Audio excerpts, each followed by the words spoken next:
Enough is enough he movement आणि पेडण्या हाचो ह्या सगळ्या प्रश्नांचेर कितें कनेक्ट जाला, कसो कनेक्ट जाला? तेन्ना सुद्दां आमी उलयताले की हे कशे ना कशे फाटल्या दारान येतलेच.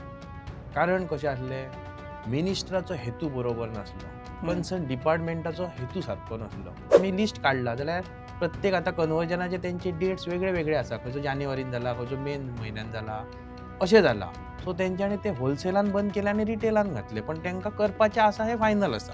जीत आरोलकार हे मोगोचे आमदार, मात ते आतां आमी जर पळयत जाल्यार सर्वस्वी ते भाजपाचे जाल्ले आसात मनांतल्यान आनी सारके तनांतल्यान. आमदारान आमच्या बरोबर येवप वा सीएमाचो मोग आसा किंवा पक्षाचो मोग आसा म्हणून तेंच्या बरोबर वचप, बीजेपी सायडीन रावप वा सरकारा सायडीन रावप हें एमएलएन ठरोवपाचें. कारण हेचे परिणाम आसा ते येणाऱ्या 27 दिसतलेच. तूं सारको कितलो तुजो डिसिजन घे, फर्म राव. हय, तळ्यान मळ्यान किंवा मेरेर रावता म्हणटा तशें तूं करूं नाका. नाका. नाजाल्यार तुमी म्हणटा 27 लागीं पावल्ले आहा. पावल्ले आसा. तो म्हणटा की पेडण्या जीत भोवंक ना तितलो आपूण भोवला म्हणटा तो. मागीर तुमी अशें कशें म्हणटा की तो तुमकां त्रास करता म्हणून, तुमकां सतायता म्हणून? बरोबर आसतलें सर, तुमचें सारकें आसा. तो पेडण्या चड भोवला आसतलो, कारण कशें सांगता. पण म्हाका सांगपाचें आसा, तुजे ते दीस आनी तुजो तो जायंट किलर ते आतां लोकांच्या नदरेंतल्यान गेल्ले आसात.